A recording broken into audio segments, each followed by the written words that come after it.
really looking forward to people listening to it. It's gonna be. I'm really curious about the reactions to I'm sure. How long have you been working on this particular album? it. It's weird because a lot of the work on the music was already done because these are new versions of old songs as I play them live. So this like some of the songs are pretty much done since like maybe 5 years ago, and some are a little bit newer. But like all the arrangements and stuff was already done because that's how I played them on tour. But I like re-recorded the vocals in like late March or early April, and been working on I'm working on it for like mixing and mastering for like a month or two. And yeah, now it's almost ready to come. That's so cool. Do you feel like all the live shows have informed you of kind of how the direction that you wanted to go in with the album and the recording? Yeah, not just the album, but like in general with my project. Um, like when I started, I had some pretty slow, like moody songs, and some a little more energetic. And I could tell people like some people like more uh, the mellow, like moody stuff, and some people like the energetic stuff a bit little bit more. So I kind of wanted to reach a middle point in that sense. Like I don't want to be yeah like super slow and drony, but I also don't want to be like straight up like dance music. Um, so I worked maybe subconsciously, and I noticed later that I was working to like kind of mix both worlds and do something like that. Just like there's a beat and it's not like as slow as my earlier stuff, but it's also like really dark and moody still. Like it really takes you on a journey then. Yeah, yeah, Yeah, that's really cool. The album is called Forever. yeah. Um, it's interesting because I was actually reading an interview for your 10-year anniversary, and like from where you were then to where you are now, I feel like you probably have gained a lot of I don't know, like inspiration along the way between the 5 years. Do you feel like you have a different approach from the two albums? Um, yeah, it's. I mean, the last 5 years have been so weird to me. Like, well, Yeah. to everyone, like this project turned 10 years during the pandemic. I was about to go on a European tour when the pandemic started, like in May 2020, and it obviously got postponed and then canceled. And Radical Macabro was almost finished by then. I wanted to release it for the tour, uh, but I shelved the album. And I was like, I don't know if I'm not release it now, so should I wait? What's going on with the world? Yeah. And like a year later, I started working on it again. And like I know what I want to do with this album now. I have this vision of what it should be. So I started working on it. And I spent most of 2021 like reworking the songs and working on all the B sides and the covers and all that because it was like a huge release. The deluxe box set had like 40 tracks, something like that. Um, and after that, I went on tour, like I toured heavily, like the second half of 2022. Then when I came back, I had some health problems, and um, like Mexico City is like really gentrified now, so it's really hard to find a decent apartment at a decent price. So I spent like the first half of 2023 just on that, like trying to Yeah. find a decent place to live. Um, so it was really weird time. And then I I don't know. I wasn't really working on music at that point, but in 2024, I was like, uh, you know, the 15th anniversary of this project is coming up, and I had this idea that I want to do a covers album. I wanted to do a special release with the live versions of the songs.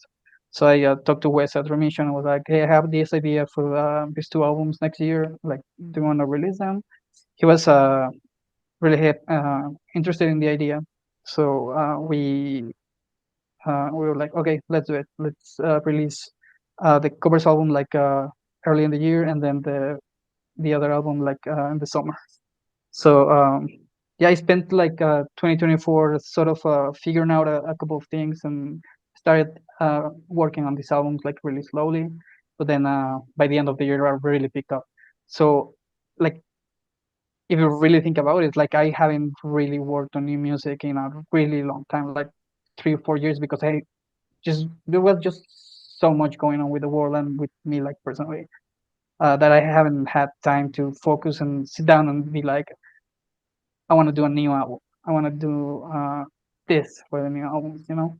Um, but also I have all these ideas in the back of my mind about what I want to do next, where I want to take this project, and everything feels like it's gonna change a lot. So I felt like I had to do this, like finish this as a sort of how do you say this, like a stage for this project, you know, like the end of an era, to say it like in a way, before I go on work on the next store. So yeah, it's been weird. So it's been mostly really reflective the last Mm, couple of years. yeah. Yeah, I can imagine. I was curious as you were sharing, like when you get an idea, do you like have a way of recording it or writing it down? Like, I was just curious about your process. Like when you get an idea for your vision, is it something that you just immediately put down, or is it just something that just keeps brewing in your head before it all comes out? Sometimes I'll have an idea and I sit down and try to uh, like put down on the wall like as best as possible. But most of the time it's just like experimenting, like with new sounds, new beats, rhythms, just making sounds, and then the sounds usually become beats, and those beats become songs. And yeah, it's like I say that's the way I mostly work on music. Uh, Sitting down with an idea like I want to do this is it happens, but it doesn't happen as often as the other way. Yeah, It's mostly just like experimenting, and I usually have like a beat or sound, a melody or something, and I'll be like, okay, how can I make this work for ritual? And then the real work begins. yeah. Yeah, I like how you put that because I feel like it's like it's one thing to have an idea, but it's another thing entirely to like really develop it and turn it into like a whole song in production. Yeah, yeah, absolutely. Yeah, and I usually leave vocals for the end, like the very, very last time, until like I'm really happy with the instrumental. I'll be like, okay, now I can lay down vocal. And sometimes I'll work a little bit more on the music to fit the vocals in some way. But I usually have the music like 99% done before I put down any vocals. And I know a lot of people do it the other way around. They'll sing like a melody and then start working on the music after. Yeah. Yeah, it's I think that's interesting because that probably really like inspires the melody, right? When you have like all of the framework in place. Yeah, yeah. Yeah. Yeah, for me, like the instrumentals are really important because I think like I don't speak for everyone, of course, but for me, the vocal melody can be like something that brings you back to the song, but the instrumental is what sets the mood completely. Uh, Yeah. so it's like it's way more important for me that the music is something already before I put down vocals. Yeah. For sure. So, I was reading about how you Rituals is your main project, but you were in bands before Rituals. Did you play like different instruments in different bands? Um, well, I grew up in the suburbs in Mexico City, so there wasn't a lot to do in the area. So everyone played something, and we all had bands together. So I played bass mostly for a while in different bands, but I also had a guitar. I'm not a great guitarist, but I could like play some stuff. Um, and especially like since I like black metal since I was like really young, and I learned to play like really fast. So I'm like really good at like tremolo and stuff like that, but I'm not really good at playing chords or like picking. Um, but yeah, I wasn't really like I consider my main instrument now to be the keyboard, like the synthesizers. Um, but I started producing music on the computer first, and it wasn't until many years later that I got a MIDI controller, and I started like, oh, I can like play with my hands like some of this stuff, and then it just started becoming more and more important to me. And the last band I was in before Rituals was like a metalcore post rock mix band. Uh, was my friend's band, and he invited me to play keyboards on it. So I had my laptop and a MIDI controller and just like do like ambience and stuff like that because the songs in the band were already done. I was like, I'm just gonna add some stuff. Um, so, but yeah, I played bass in a couple bands, guitar in a band, and uh, synth in this band. Um, yeah, after that I was like making music by myself, like during all the time I was making music by myself, like on Fruit Loops before it was FL Studio. um it's like really noisy experimental stuff. um but yeah, that was like my upbringing musically. That's amazing. I mean, I feel like probably also like really helped you kind of get an idea of like different ways to approach your keyboard playing, like having an understanding of the bass, especially. Um, because I feel like that really, it's like to me, bass is two instruments. It's like it's the melody and the rhythm, right? It's Yeah, kind of yeah, both. Yeah. yeah, yeah, absolutely. And yeah, and also like I feel a lot of my musical style is informed by the stuff that I learned to play on the bass when I was young. You know, like a lot of alternative music, like some industrial rock, Marilyn Manson, Nine Inch Nails, stuff like that. That was like the stuff I like to play, uh, and uh, and metal. So yeah, that really had an impact on my style later on. That's so cool. I was wondering, was it with Rituals that you started touring, or did you tour with any other projects before then? No, the Rituals was the first time I toured. Uh, I was like a year after I started Rituals that I toured first. Because I started producing as Rituals on April 2010, sorry. And I spent like the rest of that year just playing local shows. By the end of the year, I was opening for American bands touring in Mexico. I played with like Health the first time they played in Mexico City, and Gatekeeper from New York. Um, yeah, I was just playing a lot of shows. And then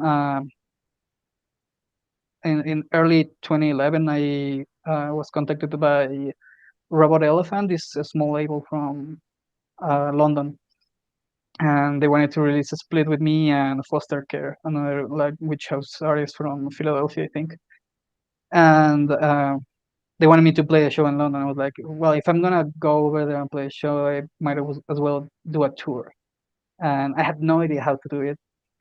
So, but there was a lot of interest in the project on the internet at the time. So, and like Facebook was really young and still not useless for bands. So I posted a a message just saying like, "Hey, I'm gonna be in Europe in the summer, so if you wanna book me, just write." And I got a lot of people writing back, and that's how that first tour came up. was it was weird. It was really like I have no idea what I'm doing with it. I'm sure we can make it work. So, like, how did you approach your first tour? Like, I don't know, like in terms of like, gosh, figuring out like the gear that you had to bring and all that sort of thing. My live setup at the time was really simple. It was just my laptop and my MIDI controller, and I had a small audio interface for my microphone, and I was running everything through Reason, which is not made to play live at all. So it was kind of a weird setup, but it worked. And yeah, since I was already playing shows in Mexico, I thought it's a small enough setup to bring on tour. It's gonna be the same. I don't want to change anything. I just prepare the visuals for the shows and ask for fog machine on every show. So I was like, I'm gonna need a projector. I'm gonna need a fog machine. But other than that, just like a mic stand. I have everything else with me. And I had a small mixer with me. Um, like an Alesis that was like something like 30 bucks, something like that. Like all my equipment was really cheap at the time. Um, and and the travel logistics though it was my first tour, so I had no idea how to do it. So there was no route planning, and I did it the worst way possible. I was staying with a friend in London, flying to other countries, playing 2 or 3 shows at each country in different cities, and then flying back to London. So I did that like 5 or 6 times, and of course, eventually, uh, the immigration agents at the border was like, "Why are you coming and going so much to other countries?" And I was like, I don't know, I'm just like on vacation. I'm staying with my friends. And they were like, no, no, no. We don't have to go through your bag.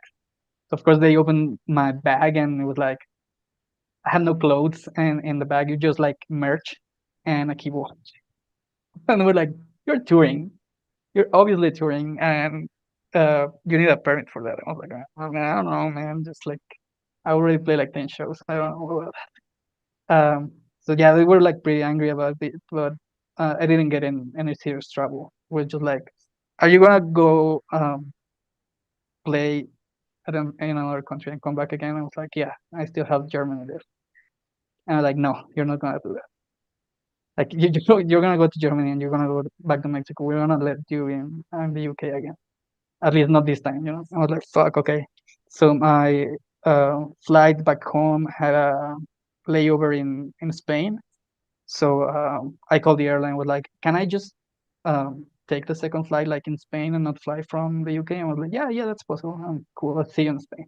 So I just went to Germany, played the show, and then had to buy another flight to Spain and stay there for like 5 days until I could fly back to Mexico. But other than that, the tour was amazing. It was like super DIY, a lot of like really nice people. I met a lot of people. Some of them I'm still in touch with, like on Facebook. Um, and yeah, I had a great time. It was a really really amazing first tour. But after that, I realized some things that you should and shouldn't do. And so after that, I figured that I had to plan things a little bit better. Gotcha. Well, besides I mean, the figuring out of the permits and all that, like what are things that you would tell like your younger self for the first time? Like here are things you need to think about when you're touring for the first time. Um, well, the uh, plan the route, the schedule for the whole Mm, tour. Like flying back and forth is not a good idea. Like yeah, expensive and a waste of time. yeah, Um, so that would be the main thing, and that was like the main thing I learned from that tour. Moving on, and so that would be like the absolute main thing. And what else? Probably ask for more money. So I think I did those shows for very little money at the time. Yeah. But still I had no idea and was like, yeah, that's good enough. Um, but yeah, I think that would be yeah, and don't use reason to play live. Like find another way to do. But yeah, there wasn't many options at the time. Things have really changed since then, and I prefer using hardware now. Yeah. I don't trust computers to play live. I feel you on that one. Yeah. Yeah. Mm. Well, you mentioned Germany. I've heard such amazing things. From place to place that you went on your European tour, was there any places in particular that were like highlights in your mind? Oh yeah, absolutely. Poland. Poland has always been my favorite place in Europe to play.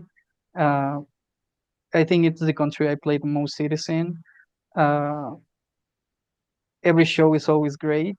Uh, the people are great. I think there's something about my music and Polish people that they get it in a like a deeper level than anyone else does. Um, and I don't know, I just always a really good time playing in Poland, and the people are really nice. The food is really good. The shows are always really good. Um, they have this energy that it's way different from other countries. Like I remember playing one time in Hamburg in Germany, and the people were like standing still for the whole show. I was like, "Fuck, they're hating this." Like I was feeling like really awkward on stage, and when I finished playing, they were like clapping for like 5 minutes nonstop. So I was like, "Oh, they were just like being German, you know, being really respectful during the show. It's just like not making any noise or whatever." And in Poland, there's always people like dancing and screaming and whatever. So I'm more used to that being from Mexico. No, people in Mexico are like that at shows. Like every show is like that. So yeah, it's like an energy like that you as an artist on stage can really react to. Uh, So that's also really nice about playing in Poland. But that first tour, I had really good experiences in Romania. I played Bucharest, Cluj, and Timisoara. I don't know if you pronounce it like that. Uh, but really great shows, all three of them, especially the one in Bucharest. And it's a shame that I haven't been able to come back to Romania since then.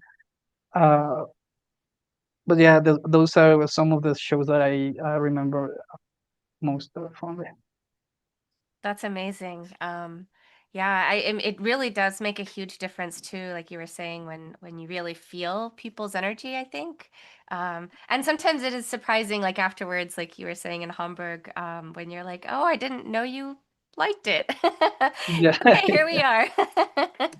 yeah. Oh, actually, we're getting a question from Dark Realm GM. Thank you so much for your question. I wanted to ask you, do you make your own beats or do you use presets installed in keyboards? No, I try to make my own sounds, but the sounds I started with, they are modified presets from this pack I found online, uh, like 17 years ago, something like that. And, it's like that super so sound that's like pretty much in every ritual song. Um, and but yeah, it's like a preset pack that I modified and then like selected some presets and was like, yeah, these are gonna be the sounds for this first EP or whatever. But after that, I started using different synthesizers because the first EP, the first two EPs, it was mostly Thor synthesizer in Reason. It's a really good synthesizer. Um, but after that, starting trying other instruments and VSTs and hardware synthesizers. and now I just use whatever is at hand. But like I said, when I'm working on music, I try sounds, melodies, beats, and samples, and whatever, and I start working on songs from the results of those experimenting sessions. Very cool. I mean, um, speaking of the hardware, we have a question of what kind of hardware that you use to play live now. Live now, I use the MPC one. That's pretty much the only thing I have on stage with me with a MIDI keyboard to play. Because the new MPCs are really cool, and you can sample your synthesizers, and so you don't have to bring the synthesizers with you. You know, it's like saving your own sounds, your own presets without having the need to bring the synthesizer. So I like you can have 10, 20 synthesizers on the MPC just running as programs. You can play with a MIDI keyboard. So I sample all the sounds I need for my songs on the MPC, and I just bring that with me and play that. And I have this VE500 as a vocal pedal I use. It's like the uh, how I say sequel to the V20, the Rev Boss pedal that everyone has. So this is like a newer version with a lot more effects and a better interface and a editor for the computer. So it's like you can really fine tune everything in this pedal. So I like it a lot. Um, but yeah, that's pretty much it. When you're going from, because every venue is so different, do you ever find that sometimes like the sound systems aren't able, or it takes them a little bit to figure out how to use, like, especially the vocal effects? Yeah, the vocals. Since I use a lot of delay and reverb, and it's also like really compressed. Some songs have this heavy chorus effect. It can like the mix of all these effects and the vocal chain can cause a lot of feedback. So I've definitely had some bad shows where it was impossible to do the set without having feedback all the time, just because the space wasn't set for like a live performance. You know, it was maybe Hmm. more thought for like DJ sets. So you have the speakers like here, and it's like Yeah. feedbacking on the microphone like really heavy. Uh, but uh, when you play more like and pro venues, I mean it's not like huge venues, you know, but like with a better sound system that are thought for live performances, and you have a good engineer that knows how to work around your effects to not have feedback. That's the ideal situation every time. Um, Yeah. so yeah, it can be difficult, but fortunately, doesn't happen a lot. You know, I think my last uh, 2 or 3 tours, it happened once or twice. So yeah. Yeah. Well, I mean, what do you how do you handle that? Like when you're getting ready and you're getting ready for the sound check and you start getting these technical issues, like how do you actually handle that? I try to dial down the mm, um, like the wet signal on the effects, and turn off the dry, like so it won't be all effects. And also, I started using, and this is really important. I started using in-ear. I asked the venue to kill the on-stage monitors, so I won't have any noise on stage. I also changed mics. I used to carry around Shure, the 58, the one everyone has, and this sound guy in Seattle, amazing guy at Cherry. I don't remember his name, but shout out to this guy. He was like, "Do you want to try this microphone?" And he gave me the Beta something. I don't remember the name. Sorry, but like a blue Shure microphone, really similar to a 58, but with a different pattern and the mic. So it really helps with the feedback because it's like it's only picking up from the front, not the sides, and it's higher quality also. and but yeah, that's usually it. Killing monitors on stage, use in-ears, and get a good mic. Yes, that helps for sure. Yeah, for sure, for sure. Yeah, it's like the in-ears I think help a lot because a lot of the feedback does come back from the monitors on stage too. Yeah, I would recommend everyone to get in-ears like as soon as possible. They're not that expensive. I have a transmitter receptor I bought on Amazon. It's like a Chinese thing. It was relatively cheap for what it is. You don't have to buy the Shure ones that are really expensive. Uh, and not only helps you kill issues like feedback, but it also lets you hear yourself better. So when you're singing, that helps a lot. And when you're playing, and like maybe the monitoring in some venues can is not ideal, and like you're not sure what you're listening to. Uh, that doesn't happen with in-ears. And also, it's like if you practice with in-ears when you're on stage, it's gonna sound exactly how you practice. So Yeah. yeah, that's my recommendation to anyone and everyone. Yes, for sure. I was curious actually, when you're traveling from to different countries, do you have to think about like different power? Do you have to bring some kind of adapters to adjust for different power supplies?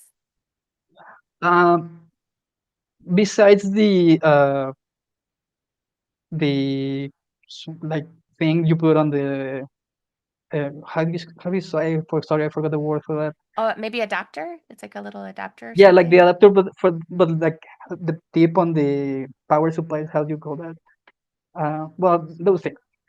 Yeah. Well, yeah, there are adapters because the plugs are different in the UK. The plugs are different in Europe to the ones in America.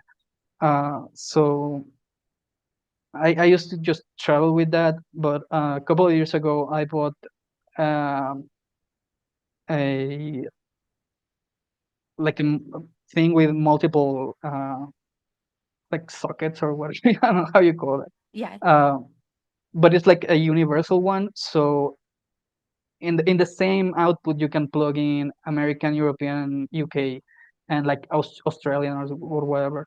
So and it's made so you can use it to with anything. So you know the current and the voltage aren't gonna affect it because it's made for everything. So I would recommend getting one of those if you're traveling from country to country, uh, because just getting the adapter it sometimes might not work. Uh, it happened to me in the UK that I was about to play a show and I thought my microcord fried. um, Oh, Turns out it was just the power supply, but I found out it was just the power supply like 2 years later. I just came back with the microcord and I like put it in storage and I was like, no, no, it's dead. I'm not gonna use it anymore. But then I saw something online about how it can be only the power supply. I was like, damn. I got another power supply and yeah, the microcord was still working. Um, but it happened because I was just using the adapter, not something that also regulated the voltage and current. But yeah, I would recommend getting one of those. Shit, I forget the word for that. I always ask for those. Whatever. Like this box with a lot of plugs. I'll have to look it up. But yeah, that's I was curious because as many countries that you've been to, I was looking at your past tour list, and it's incredible how many countries you've been to. And I was wondering, like, especially about power, it's a simple thing that maybe some people might not even realize or think about that it's different, from country to Yeah, country. yeah, absolutely. My friend Rafa from Prayers was just posting about it the other night, like, oh shit, my KP3 fried before the show during soundcheck. I was like, no, no, no, dude, it might be just the power supply. Get another power supply. Don't throw it out. Don't buy another one. Check the power supply. Yeah. Oh, you had a question. Have you ever played Wave Gothic Festival in Leipzig, Germany? No, sadly, no. I got an offer a couple years ago. Well, not a couple, like a lot. I think for maybe 2017 or 2018. but my booking agent at the time didn't accept the offer. I was like, "Are you kidding me?" It's like, we've got the treffen, you take it. And I was Yeah. like, "Oh, sorry, I already said no." So yeah, Oh, no. Hopefully someday. yes. Yes, absolutely.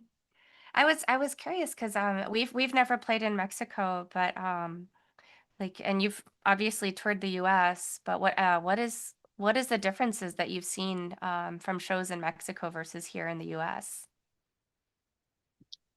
It can be really different for me to an American band coming and playing a show in Mexico. Um, People here love foreign bands. Even if they don't know them, they're like, "Oh, this foreign band is playing at my favorite venue, favorite club, whatever. I'm gonna go. I'm gonna see them. I'm gonna like it."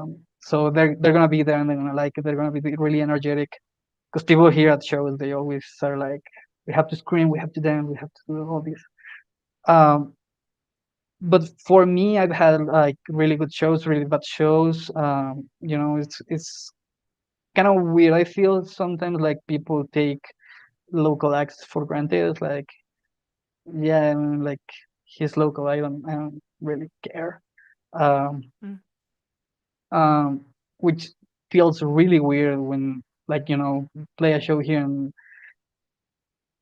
I don't know, like half the people are like just like drunk and talking during your set, but you travel half across the world and there's a lot of people like really into it and like they were expecting it for months sometimes, and yeah. that's always been weird for me. Is like I'm not talking about my project. I don't know about other bands because doesn't happen to everyone. I've been to really good shows for local bands in Mexico City. Um, yeah, it can be weird for me here. Yeah. Yeah. But I think it's really amazing still that you are able to like that you've toured and gone to so many different places too. That have a real appreciation. I think that's definitely the power of the internet. Um, Yeah, definitely. you know, yeah, Yeah, I think this project wouldn't have existed without the internet. I mean,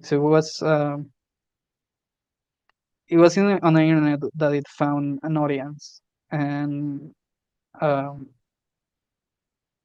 yeah, this arrow found me on MySpace before he offered to put out the first EP, and everything has happened because of the internet. Like I haven't really networked uh, like in real life.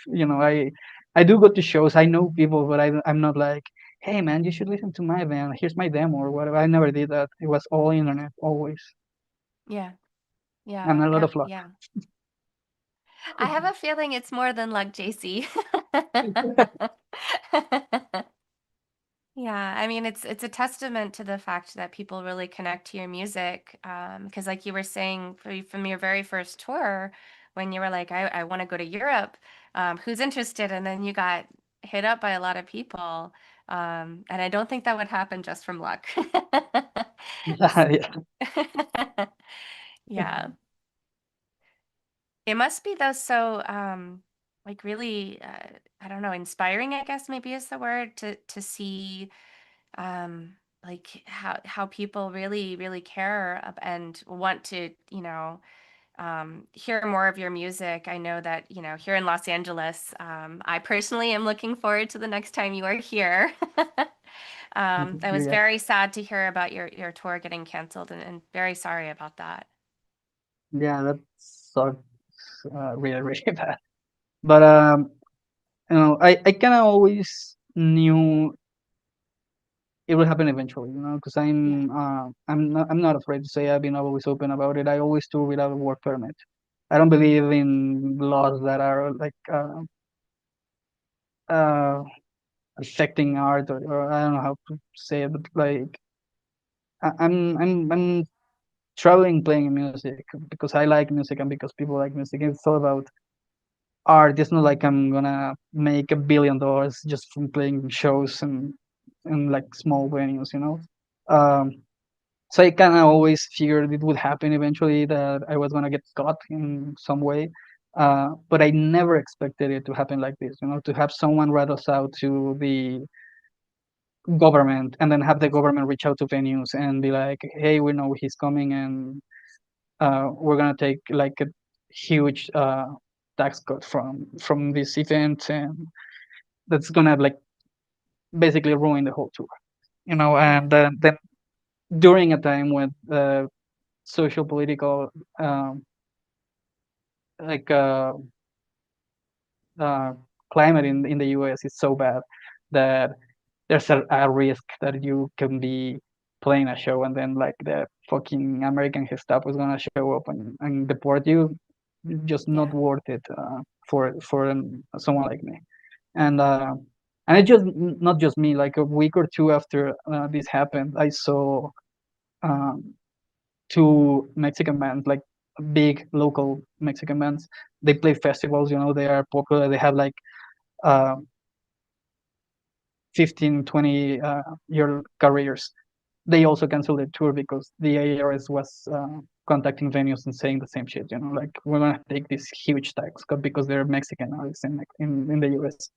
And it makes me think that it's the government targeting Mexican bands specifically, because like a week later, after I saw these bands also cancel their tours, uh, you had like Cruel World in LA with all these bands from Europe, and no one was getting any uh, threats or whatever from the government. So it's kind of sucks that that's where the US is right now. Yeah. Yeah. And I don't know, something that really hurt my heart, and this was specifically for you, is that you mentioned in one of your posts that you had all of this merch printed up. And I speak for a lot of smaller artists. I'm an indie artist myself, so no label, but it's like you put so much love and time and energy and money. Um, and then like not being able to like you lose when you lose money like that, and like you said, like it's not like you're in it for the money, you're obviously in it for the love. We're not making Yeah, a ton of money in the dark underground scene. yeah, exactly. Yeah, yeah. I did want to share, if as for the people that are watching, like where people can go and get your merch, and support you. Is Bandcamp the best place for that, or is there any other preferred platforms? I actually prefer and use Big Cartel mainly for to sell merch. It's rituals.bigcartel.com, but um, you can go to rituals.com, and there are links to everything everywhere on my site. That's a thing not a lot of bands do these days. Have a website for themselves, and it's all social media and stuff. But I do keep my site up to date.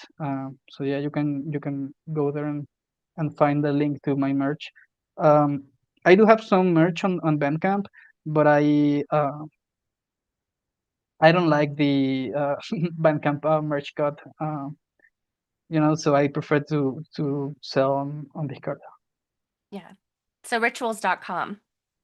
Rituals.com, yeah, Yeah. with a Yeah. Z for the people who just Yeah. finding out about me today. Yes. No, I mean, it's one of those things where I feel like, as an artist, um, you make the art, I think, first of all, because you have to. It's who you are, and you can't help but make your art, right? Yeah, Yeah.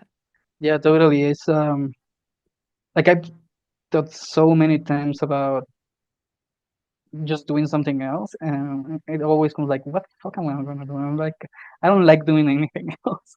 Like I know how to do a lot of things, because there's a lot of skills that you need to know as an artist today. You have to Yeah. know video editing, social media, copyright, and whatever. Uh, but it's all like secondary skills you need to learn to promote your music. But the music is always first, and that's the one thing I like. Um, so yeah. uh, music first, and it's about, yeah, being an artist, and creating. Yeah, absolutely. And I think it takes so much courage to not only create but to share it out. Because it's one thing to create in your bedroom, right? But it's another thing to share it with other people and to be like, hey, this is actually an expression of me. And um, whether or not people are resonate and connect with it, it's it's up to them.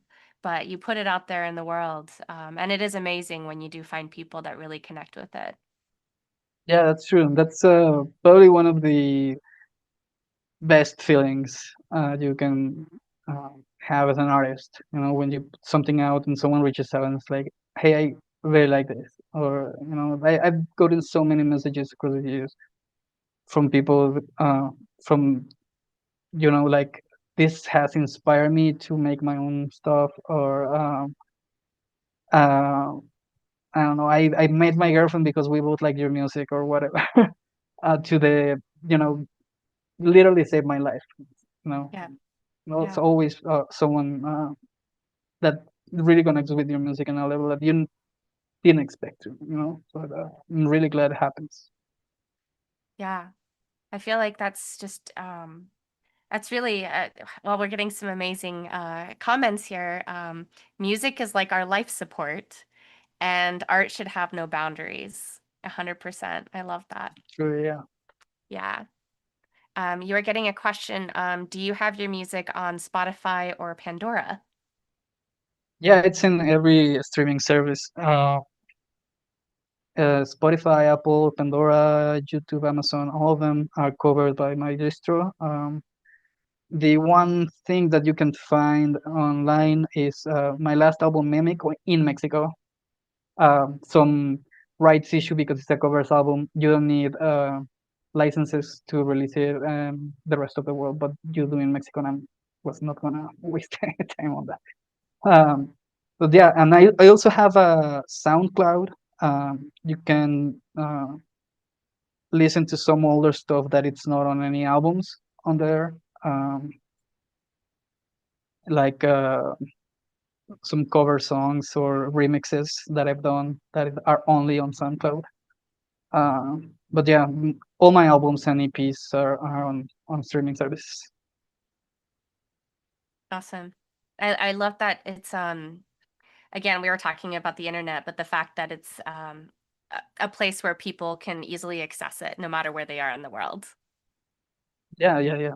Yeah, I always, on the Spotify artist app, that you have a map that shows you like where people are listening to your music. It always amazed me that there's like two people listening in Iraq, and it's like, what? Like, that's really really cool because like Europe, Russia, Japan, you expect it. It's like yeah, it's expected, like some people will find it on places like that, but like there's like Iraq or Myanmar or like Congo. It's like, who is listening to this? Or Yeah, I think that's amazing. And like, you just never know, you know. I sometimes it's like I use your imagination and you're just like, I wonder who those people are, those random yeah, two yeah, people. exactly. Yeah. Yeah, yeah, yeah. I wonder like what kind of people they are. Like, either are they like actively listening, or just like confused because of the name? It's Rituals. Like, oh,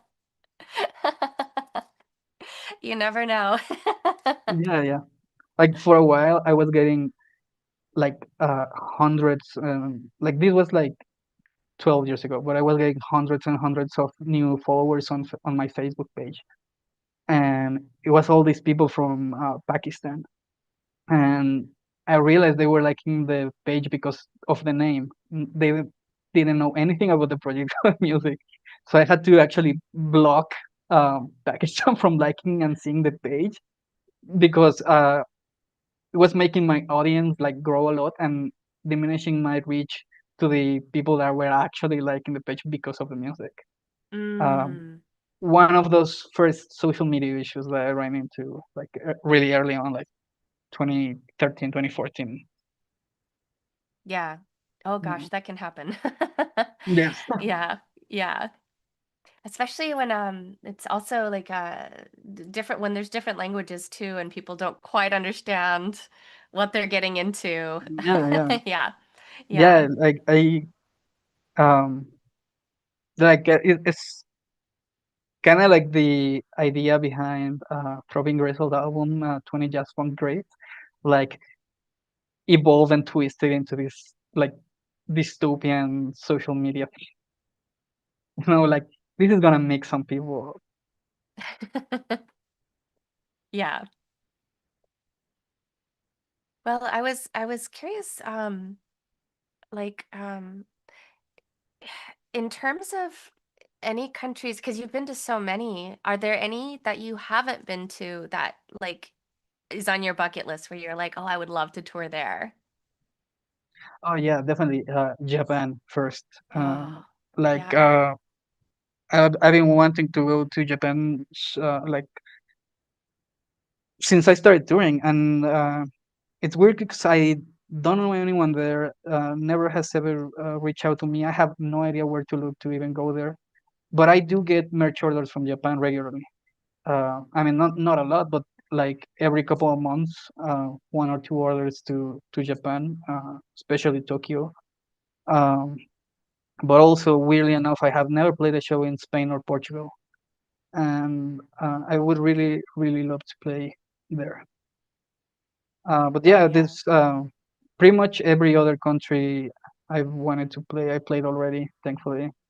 So like, I've been very lucky in that regard. So yeah, Japan, Spain, and Portugal. And also, like, I've never been to South America, so I would love to play a show in South America. Uh, either like wherever, the Chile, Argentina, Brazil, Colombia, uh, anywhere.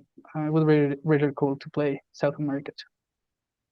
Oh, yeah, for sure. Yeah. Have you ever been anywhere in South America, touring wise, or is it just have you none of those countries you've been to? I've never been like I haven't even been to South Mexico. Like Yeah. I live in Mexico City, which is like the center of the country, and I've been to like Acapulco. I think is the most south I've been, and it's like not that south from Mexico City. But I've never been to the south of Mexico, and none of the countries below at all. Gotcha, gotcha. Well, it will happen. It will happen. You're getting some Yeah. support here, saying anything is possible. So yes, we believe this is going to happen. Do Okay. you Yeah. have any Thank you. shows coming up this year? Just one in Mexico City. It was gonna be the final show in the tour. Um, it's at the Dada X club, um, goth venue, one of the oldest. Though they are at their new location. I don't know if the second or third location, but yeah, like I used to go to this club when I was like 16, 17. So I'm gonna play there now with two local bands, Attention Horse, who I recommend to anyone listening. It's like noise industrial gabber witch house, really cool band. And the Cena Tragica, which is like a more old school goth band, post punk, um, they're gonna be opening the show. It's gonna be a cool show. Yeah, July 25th in Mexico City. Oh, that's coming up. Yeah, yeah, yeah, in Yeah. just a little over a month. Wow. So how do you actually get ready for shows? Do you have anything in particular that you like, um, I mean, do you already have kind of like a set in mind, or is that something that you change for every show? I did change the track, the set list a little bit. Hmm. I s- I'll take an ad song, take off and add songs depending on the shows. Um, Sometimes I'll do longer sets, and sometimes I'll do shorter sets. Mm, and the visuals, that's usually what changes the most between shows. Yeah. Because the songs are they're on the MPC already, so I just have to Hmm. um, put them in the order I want to play them. but the visuals are because I play to this it's like videos I made for the live shows. Have you ever seen the Pitch Mode live? How they have videos like sync to the music in the Hmm. background, something like that. I try to do. So I project these visuals on behind me, and they're synced to the music. So I trigger them from when I start the MPC on each track, so it's like synced to the music, and it looks really cool. But I do change some things, like sometimes I'll be playing a song and I'm like, this is too bright, like I need to like make it darker for the next show, so I don't like having the stage being too lit up, Hmm. like make darkness. Yes. So yeah, I that's the only thing. Like I'll tweak the visuals mostly. um but yeah, everything else is like I'm so happy with my live setup right now that I don't really have to change anything from show to show. Yeah. I think that's really really awesome that you have your visuals that are synced to your music as well. It really I feel like it that adds a whole different dimension to a live show. Yeah, yeah. It's funny because I've seen like photos from the live shows from the last tours, and like half the people are like looking at the visuals, not me, and like they're like really into it. It's like wow, like people taking photos of the visual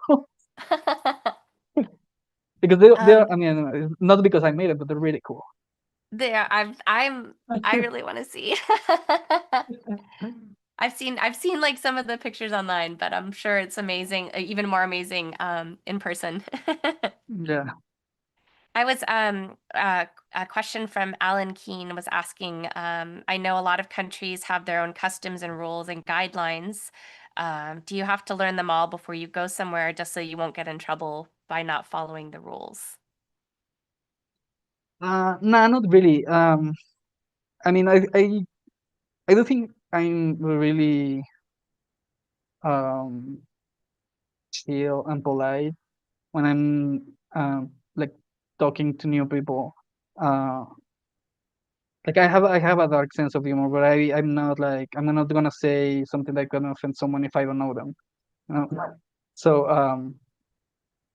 and I haven't run into any issues like that anywhere. Yeah. But also I've only played shows in the Western world, so it's like so the same everywhere. Uh, like I think the weirdest thing that has happened to me touring like that is that when I played in Russia, I was like having a cigarette, and someone's like, no, you can smoke here, like you can't smoke on the street in Russia, like you have to go to these designated places where you will see ashtrays, and you can only smoke next to these ashtrays. So I was like, is this a big deal? And they were like, well, the police can say something about it.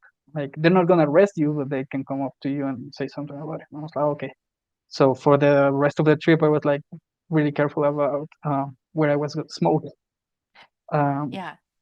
but other than that, it's never been an issue like that. Yeah.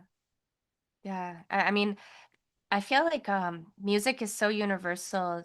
People that really support live music and are in music, it's like such a common language that I feel like that's what brings us all together, you know? Yeah, totally. Especially in this like dark underground music scene. It's like Yeah. pretty much the same everywhere. So like, uh, the people's sense of humor might be like the most different from city to city or country to country, but other than that, it's pretty much the same everywhere. Yeah. Thanks to that. Yes. Um, oh, Jessica is asking, what is your favorite tour snack? Well, I have this thing that I try different chips everywhere I am. It doesn't matter what kind. I just want to try them and I rate them and I post them on Instagram. So you go to my Instagram and you see my story highlights on my profile. There's a highlight called chips, and you can see like dozens of chips I've tried everywhere. rated. Like I rate them. Um, that's my favorite thing to do on tour. Like food wise. But yeah, chips. Like if you ever see me anywhere play a show, like bring me a bag of chips, and I'll be so grateful. Now we know. I love chips Yeah, too. It is an awesome snack for sure. yeah, yeah. I love them. Yeah.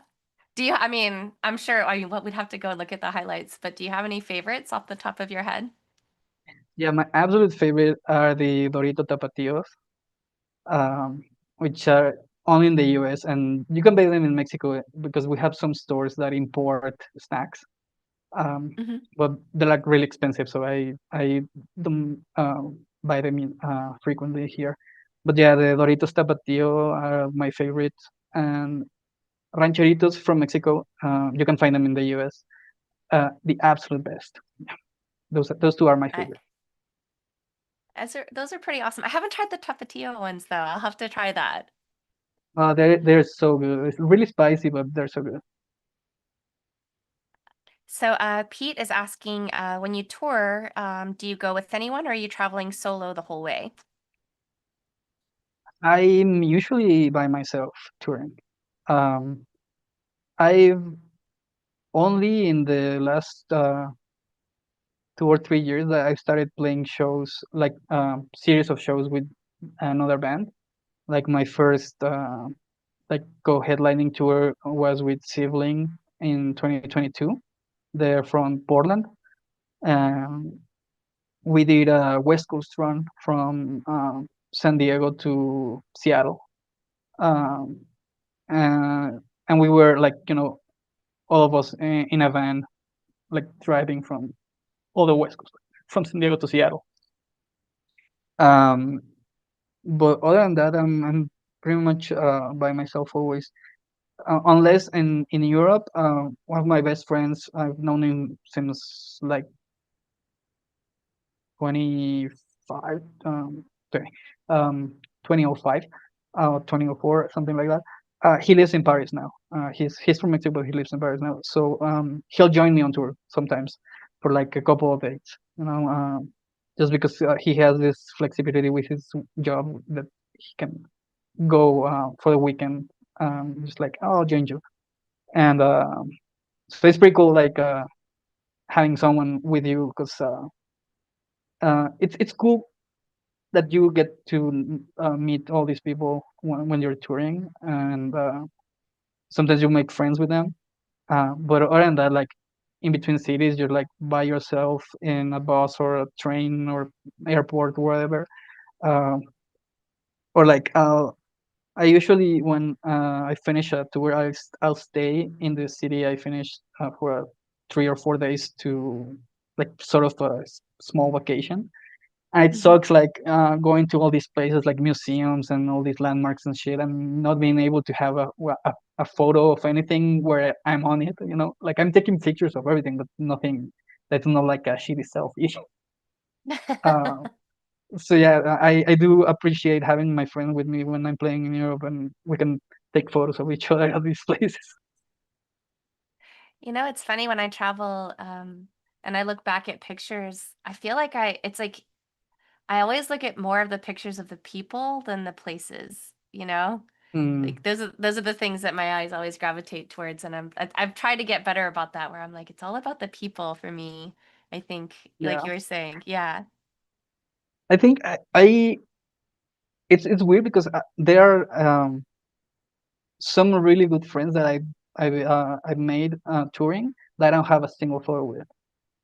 Just because we're like having such a good time when we're together that we forget about taking any photos, which is a really weird thing. Um, and I'm always like come back after a tour and it's like, how do I not have any photos with them? Yeah.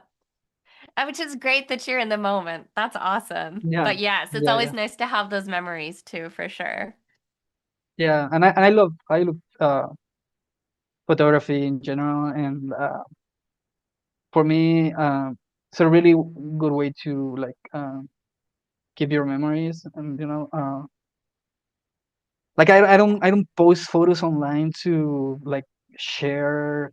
It's just like more for me, to remember what I was doing at that point in time. Then it's fun to look back on it, and it's not just like sitting on a hard drive. You know, I'm not gonna Hmm. look at it again. So I like going on my Instagram and be like, oh, hey, yeah, like 2 years ago I was here and doing this. For sure. Yeah. I love that feature on Instagram to highlight because you can look back and it's like even just like one tour, you can be like, wow, look at all these different moments that kind of represents that particular chapter. Yeah, yeah, yeah, absolutely. Yeah. That's the one thing I do like about social media. Yeah. Yes. Yes. It's the positive for sure. Yeah, yeah. Yeah. By the way, Alan said that if you are ever in Wichita, that they will bring you lots of bags of chips. Thank you. Now that we know Appreciate it. that you like chips, yes. Yes. Um, I like that. So Dark Realm says that just because you are in your element, that's why you make friends with everybody, and that's the best part about being a musician. Yeah. That's true. Yeah, really true.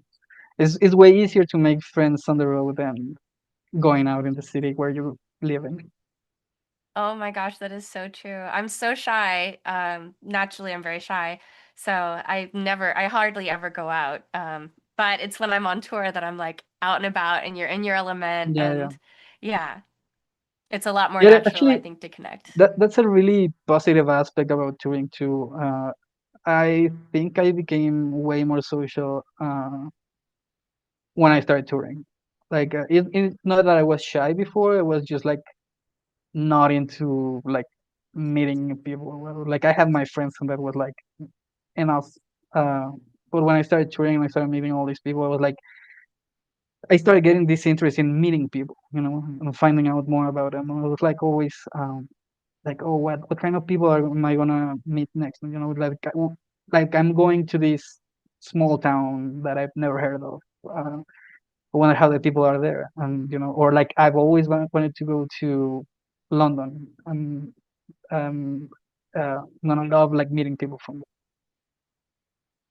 Yeah. But yeah, it made me way more sociable, just touring for sure. I think it really also like it really broadens your perspective, I think, because it's like Um, when you're going from place to place and people have very different cultures sometimes and very different outlooks, I think that it really kind of opens up your perspective, you know. Oh yeah, for sure. Yeah, yeah. Like I like when you have like a, maybe not a negative, but not a positive opinion on something, and then you meet someone that is like all about that, and you're like, oh, that's like really cool actually. Like they're nice people and whatever. Um, so yeah, just like I met people that have like I've never been a sort of pets that are not cats or dogs. And I met people that have like snakes and bunnies and shit like that. Like, well, it's actually kind of cool to have, it's not at all like I was gonna, like I was expecting. Like Yeah. it's not smelly and dirty.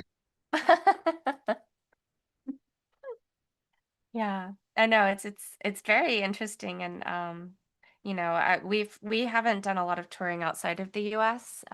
We've been to a few places, but it's something even within the U.S. I've noticed like it's very very different, even from city to city sometimes. Here even in California, like it's different in L.A. versus San Francisco versus Hmm. Ventura or San Diego. It's all very very different. So yeah. Yeah, yeah, yeah. It can be like I did a tour in 2022. It was really long. It was like all across the US, and just going from I think it started in Texas, and I went to Chicago, and then I did the West Coast, and then the East Coast, and it was all so different. Um, but it's weird because it's also all the same because it's on, like underground music, but it's also Hmm. not at all like city wise. Like the culture of the city is really different everywhere. Um, and it's really interesting to see those kind of changes, and it just broadens your perspective, like culturally, in ways that are not possible um, if you're not like traveling. You know, like after I started touring, I was like, now I get why people love to travel so much. It's Yeah. not just about like taking photos and like, oh, I went here and there and whatever. No, it's also like a really big cultural element to it, and it's like about meeting people and seeing different places that are really different. Like the U.S. is a relatively new country, and there are many things to see in some places. But then you go to Europe, it's like the venue I'm playing in, it's like a 200-year-old building or more, like 300-year-old building that they renovated inside to make it a venue. So stuff like that Yeah. can be really impressive. Uh, yeah, I love that kind of stuff. Oh, I do too. Yeah, it's so interesting, like you were saying, when you go to a place where it's like you feel the history, like you just by looking around, you just feel the history. There's so much. I mean, the energy there is it's very palpable. Especially in like places like Europe where you're like these buildings are so old, Yeah, as yeah, opposed to here. yeah, Yeah, yeah. yeah, and like uh, everyone always talks about how different LA and New York are. And 2 or 3 years ago, I was able to spend a week in Chicago after I played the Coldway Festival. I love that city so much because it felt like a mix of both. Like it's not as crazy as LA and not like as snowy as New York can be. Uh, Sometimes, it's like perfect. Chicago is so Yeah, amazing. I yeah. love Chicago. Um, yeah, it was one of my favorite cities for sure. Yeah, Chicago is amazing. Did you get to, I mean, I know this is probably a very common question, but did you try some pizza? The Chicago Yeah, pizza of while you course. were there? Yeah, Yeah. yeah. Deep dish pizza. Yeah, so you Yeah, kind of have that was to. actually yeah, that was actually like the one of the main things about the week I spent there. Trying food. It was like had this list of places I wanted to try and things I wanted to do. So it was like basically a schedule. Like I'm gonna do this and this and this, but in between things, I'm gonna eat here and here and here. And I was trying not to eat a lot, so I wouldn't be like so full the rest of the day. I can try more places. But yeah, the food is like was amazing.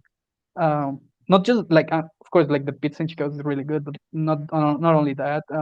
Like I forgot what's the name of this.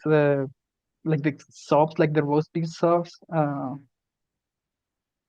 I don't know. They Oh, have is a name, but is it like a hoagie, I think? Is yeah, that yeah, what? yeah, yeah, Yes, yes. yeah, and like Italian hoagie. Yeah, Yeah. so good, so amazing. Jessica was asking if you've ever played in New Orleans.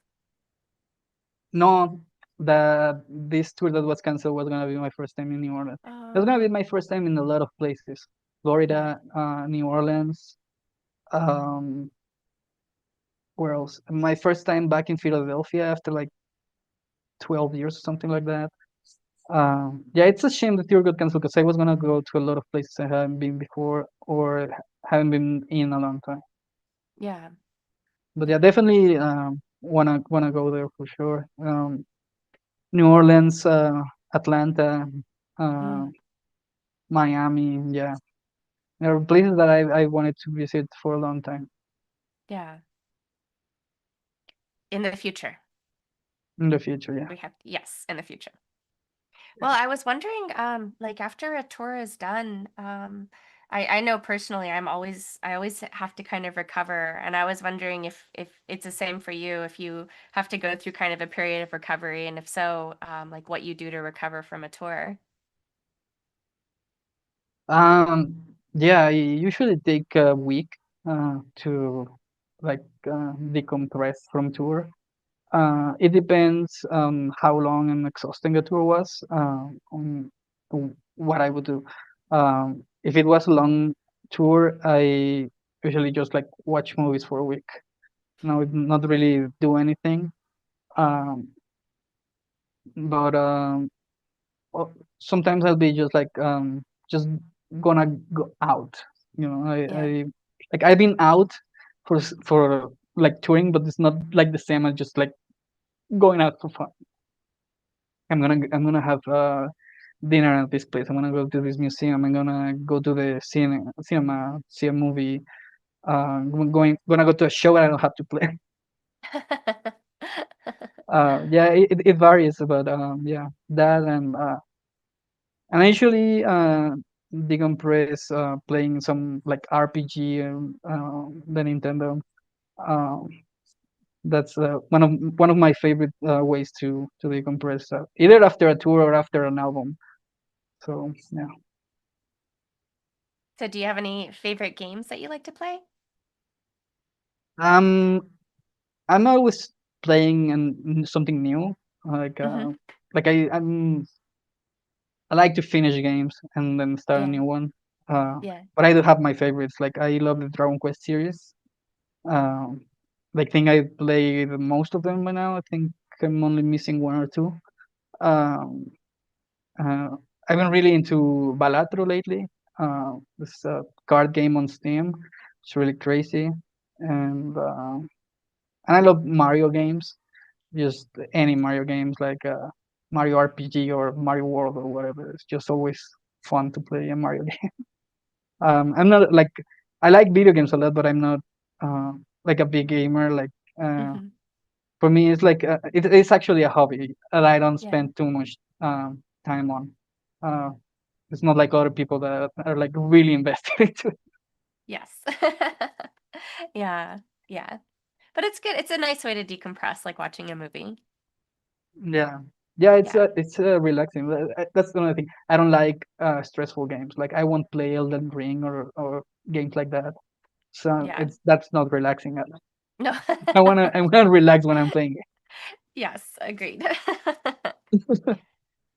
Well, I was wondering, like if you had any advice to share for artists that are getting out there for the first time, like what would you share with them? Um, Anything in particular in terms of getting out there for the first time? uh, Plan your routes. That's really important. Make it make sense financially.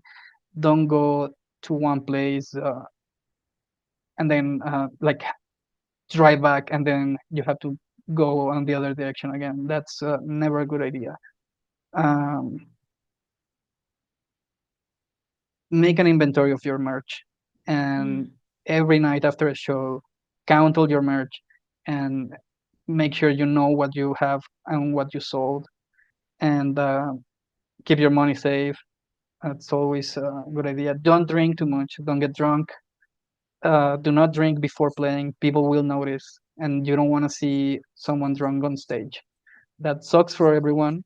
If you want to get drunk after the show, go ahead, but always remember you're on tour and you're probably going to play the next day, and you don't want to be hangover for a show. Um, this is something very personal for me, but don't do drugs. mm, Um, like if you want to smoke weed, that's fine, but don't do anything that could jeopardize you or anyone around you. Because I've seen so many things go so bad from stuff like that. That you don't want to be involved in anything like that. And what else? Always be nice to people. yeah. Don't antagonize anyone. Because I've met so many people that do that. Uh, that they feel like they're entitled to be mean to people just because they're like playing a show. Or feel they're an artist and they're better than someone else. Don't do that. Always be nice to people. Uh, and it doesn't do anything for anyone when you start fights with people. Like don't criticize people. Don't message people out of the blue to like attack them. because that also happens a lot. Yeah. Don't do any of that. No, it's being an artist is about individual expression as much as it is about community. And communities can only be thrive if everyone is like on the same um, wavelength, and a positive wavelength, trying to help everyone grow. Um, that's really, really important. It sucks that I see so many young people try to start shit uh, for no reason at all. Yeah. Uh, Yeah. yeah, like, yeah, be nice. What else? Know your place. Also, that's really important. Don't think you're better than anyone else, even if you get big, even if you're frustrated because you're not getting big. Uh, I mean, it's kind of goes along with the being nice to everyone, But it's important to know where you are and where you want to be. Um, what else? Hmm,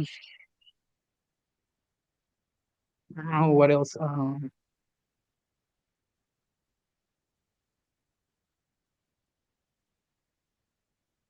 Well, food wise, be smart about what you eat and what you spend on food, because it might sound really good to spend a lot of money on something delicious while you're on tour, but it might not be the best idea. Sometimes if you want to actually come back with some money, like every penny counts. Like, Yeah.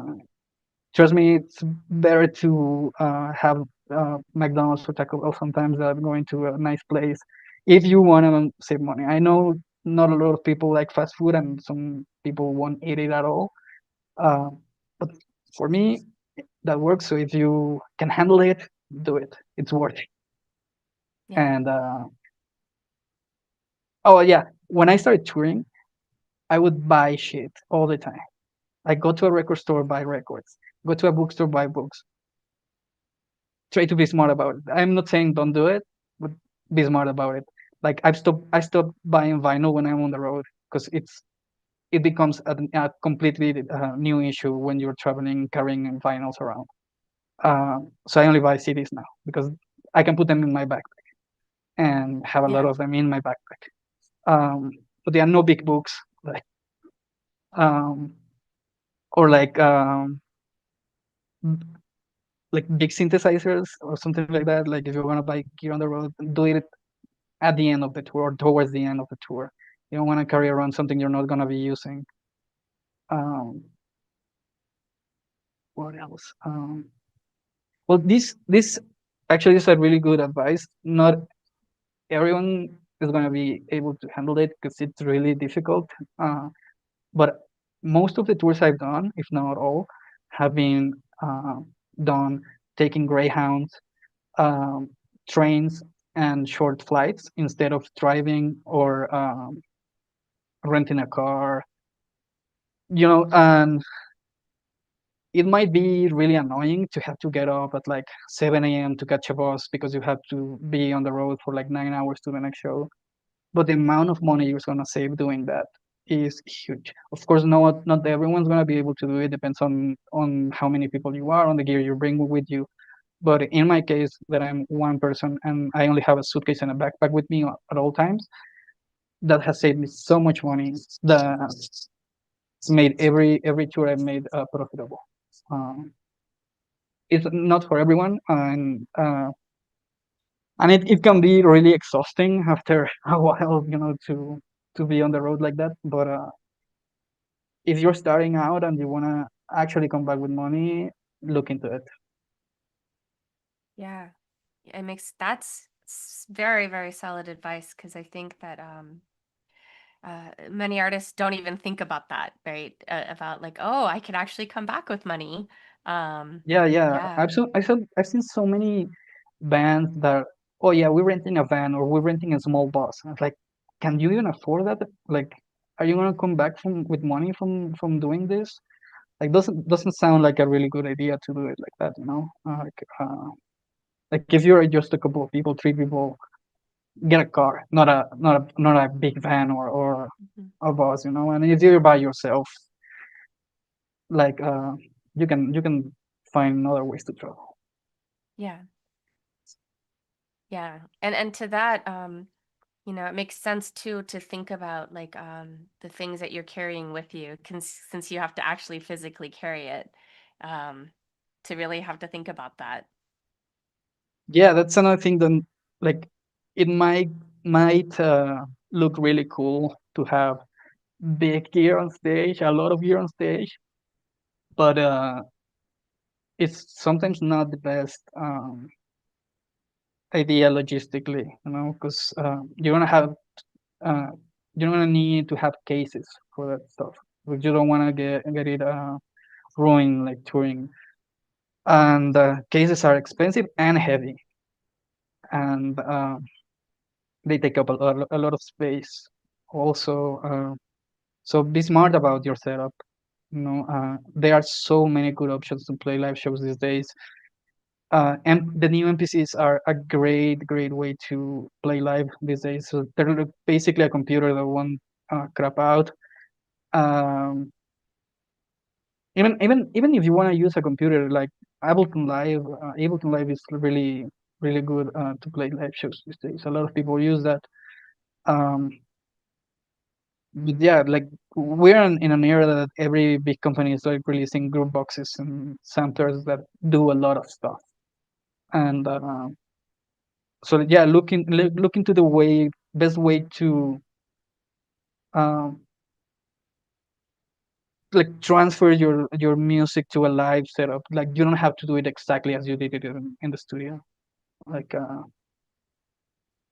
like there are very little people that be like, oh, he's like playing a backing track or whatever. You know, it's like yeah, it's like one person doing it, like carrying like gear and merch and clothes and whatever with me. You know. Um, but yeah, it's yeah, be smart about what you bring with you on tour. Yeah. Yeah, absolutely. Because it's like a cost actually. Every pound, every extra pound is literally a Yeah, yeah, cost. yeah. Yeah. And speaking of cost, also try to do your own merch. Hmm. And like I know it's so easy to have someone helping you with those things, you know, like uh, a tour manager, a manager, a booking agent, a merch person. All of those can lift a weight from your shoulders, let you focus on the music, but realize where you are, what level you are at before you even start thinking about stuff like that. And also, I've noticed people really appreciate when you do your own merch, you know, because they want to talk about they want to talk to you after the show, and you don't have to go run backstage and not come out until like a couple of hours after the show. You can just walk around and talk to people and sell your own merch to the fans. People appreciate it. I do with artists I see live, and I people have to say that to me when I'm selling my own merch. So yeah, I mean, I'm a big believer in DIY. So when I say DIY, it's like really DIY, like Yeah. do it Yeah. yourself. Yeah. Absolutely. That's something that we find a lot of joy in. Actually, I think that's there's a lot of joy to be found because you can get really creative too, when you get to do it yourself and find different ways of doing things. Yeah, it's a whole thing, and it's really fun and it's really satisfying too. When like after everything's done and everything went fine, it's like you can be so proud of yourself that you managed to do it. And it's Yeah. really good feeling. I recommend it to anyone to keep DIY. You know, like music doesn't have to be a losing game. You know, you can. It's like being an artist doesn't have to be about just doing it for the art. You can find ways to make it work economically, like financially. So just um, there's a lot of advice uh, you can try, and then you will start figuring what works for you and what doesn't, and then you'll come up with new ideas. That's the way. everyone does. Yeah. Yeah, absolutely. I mean, it helps, I think, when you have other people that kind of point you in the right direction, when you're like, okay, how do I do this? And and I find that a lot of people are really willing to help if you just ask for the help. Well, absolutely, yes. A lot of people might think that like other artists are gonna gatekeep. They're like, I'm gonna explain my setup to you or how I do my lighting. It's not that like that at all. Like most people are happy to share their knowledge with you. Yeah, So definitely absolutely. talk to people, talk to everyone if you can. Yeah, yeah. Well, my friends online, thank you so much for taking the time to hang out with us and for your amazing questions. Um, Pete is saying, I remember Fugazi not wanting to pay a merch person and not wanting to use the music as a vehicle to sell shirts, so they just didn't sell merch at their gigs. That's interesting. That's really valid Um, for that. yeah, yeah. Well, thank you all so much for taking the time to hang out with us. JC, thank you. And we're really excited about your upcoming double album. It's coming up in July, isn't it? Yeah, The July release date? 18th. July 18th. Yeah, so Yeah. we'll be keeping our eyes out for that. And in the meantime, just wishing you the absolute best. And I can't wait to see you live. Yes. Thank you so much for having me, and I hope I can make it back to the US rather sooner than later. Yeah, absolutely. Yeah. Yeah, Well, thank you. in the Thank you for meantime, to everyone, everyone. Thank oh, you for yes. everyone watching and chatting. Thank you for your questions too. Yes. Yes. Sending much, much love out to our friends.